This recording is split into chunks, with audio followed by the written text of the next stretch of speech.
Hello আসসালামু আলাইকুম দর্শক, আরও একটি নতুন ভিডিওতে আপনাদের স্বাগতম। আমার নিত্য নতুন রেসিপির অংশ হিসাবে আজকে আপনাদের জন্য নিয়ে আসলাম চকলেট স্পুন কেক। আর এর একটি অন্যতম বিশেষত্ব হচ্ছে আজকে স্পুন কেকটি তৈরি করব চকলেট বিস্কিট দিয়ে। হয়তোবা অবাক হচ্ছেন, কিন্তু এটাই সত্যি। আর দেখেই বুঝতে পারছেন এটি কতটা সফট হয়েছে এবং দেখতেও কতটা সুন্দর হয়েছে। তো এইটি তৈরি করার জন্য যা করতে হবে, পুরো ভিডিওটা না টেনে আপনাকে দেখতে হবে। টেনে দেখলে হয়তো বা কোনো কিছু মিস করে ফেলতে পারেন। তো চলুন কথা না বাড়িয়ে আমরা এখন সরাসরি কেকটি তৈরি করতে যাই।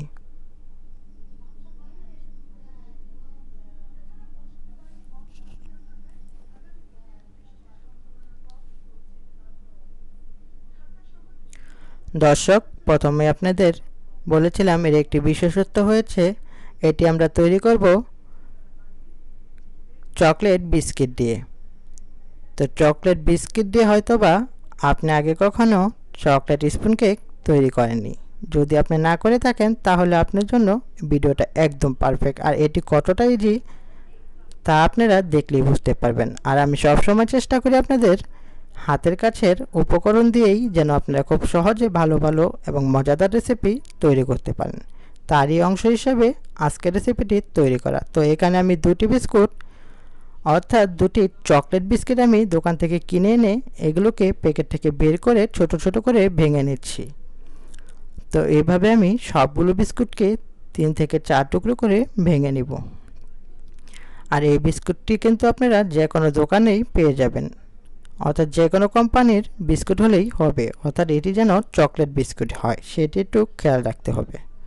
এইভাবে সবগুলো বিস্কুট ভেঙে নেওয়ার পর এটিকে এখন ব্লেন্ডিং করতে হবে।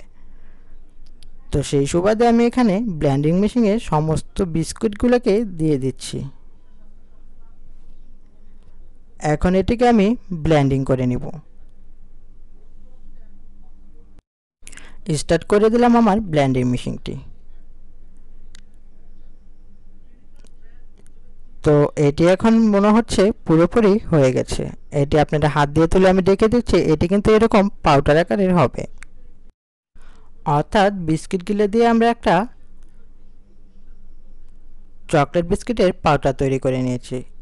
এরপর নেক্সট স্টেপে এখানে আমি ব্লেন্ডার মেশিনে দুটি ডিম আমি ভেঙে দিয়ে দিচ্ছি। তো দুটি ডিম আমি এখানে ব্লেন্ডিং মেশিনে দিয়ে এটিকে এখন ব্লেন্ডিং করে নিব। অর্থাৎ তার আগে এখানে আমি দিয়ে দিতে হবে সয়াবিন তেল 1/3 কাপ এবং দিয়ে দিচ্ছি সামান্য পরিমাণে স্বাদ মতো লবণ। তো এবং দিয়ে দিচ্ছি চিনি 1/3 কাপ। তো এই উপকরণগুলো দিয়েই এটিকে এখন ব্লেন্ডিং করে নিচ্ছি। এরপর ব্লেন্ডিং করে নেওয়ার পর নেক্সট স্টেপে আপনাদের নিয়ে নিতে হবে ময়দা।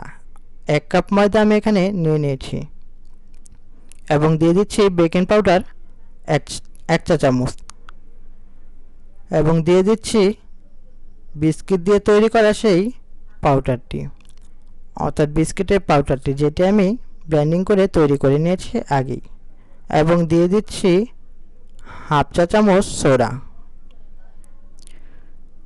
এখন এটিকে আমি খুব ভালোভাবে মিশিয়ে নিচ্ছি। সমস্ত উপকরণগুলো দিয়ে এভাবে একটি চামচের সাহায্যে এগুলোকে খুব ভালোভাবে মিশিয়ে নিতে হবে। একটু খেয়াল রাখবেন দর্শক যেন এগুলো দলা পেকে না যায়। দলাগুলো পেকে গেলে আপনারা একটু হাতে বা চামচ দিয়ে আপনারা এটিকে ভেঙে নেবেন। তো এইভাবে আমি সবগুলোকে উপকরণ দিয়ে এখানে খুব ভালোভাবে মিশিয়ে নিচ্ছি। নেক্সট স্টেপে যা করতে হবে সেটি হচ্ছে একটি বলের মধ্যে আমি নিয়ে নিয়েছি আমার ব্লেন্ডিং করা ডিমটি, অর্থাৎ যেটা আমি আগে থেকে ব্লেন্ডিং করে নিয়েছিলাম। এর মধ্যে মিশিয়ে দিচ্ছি ময়দার সাথে বিস্কিটের যে পাউডারটা তৈরি করেছিলাম এবং মিশিয়ে নিয়েছিলাম, সেটি এখন ডিমগুলোর সাথে মিশিয়ে দিচ্ছি। অর্থাৎ ব্লেন্ডিং করা ডিমের সাথে খুব ভালোভাবে উপকরণগুলোকে একসাথে মিশিয়ে নিতে হবে। তো এই পর্যায়ে আপনাদের একটু খেয়াল রাখতে হবে যেন এগুলো দলা পেকে না যায়। এই পর্যায়ে দিয়ে দিচ্ছি 1 কাপ পরিমাণে দুধ। তো 1 কাপ দুধ দিয়ে এটিকে খুব ভালোভাবে এটিকে নেড়েচেড়ে নিতে হবে। প্রথম অবস্থায় একটু দলা দলা পেকে যেতে পারে, কিন্তু আপনারা যখন এটিকে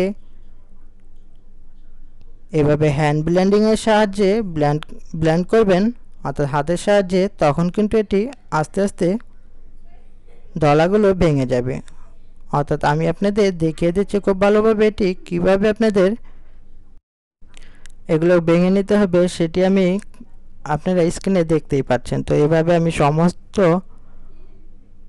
উপকরণ দিয়ে এটিকে একটি ড্রো তৈরি করে নিচ্ছি। এভাবে আপনাদেরও একটি ড্রো তৈরি করে নিতে হবে। তো এটি কতটুকু পাতলা হবে সেটি আপনারা দেখেই বুঝতে পারছেন। তো এই ডোটি কিন্তু খুব সাবধানতার সাথে আপনাদের তৈরি করতে হবে, যেন এতে কোনো দলা পেকে না থাকে। তো দলা পেকে গেলে কেকটি কিন্তু পরবর্তীতে দেখতে এবং খেতে খুব বেশি ভালো লাগবে না। এই পর্যায়ে আমি দিয়ে দিচ্ছি ব্যানানা ফ্লেভার 1 চা চামচ, অর্থাৎ 1 চা চামচ ব্যানানা ফ্লেভার দিয়ে এটিকে আবারও খুব ভালোভাবে ডোটাকে মিশিয়ে নিচ্ছি। এইভাবে খুব ভালোভাবে এটিকে মিশিয়ে নিয়ে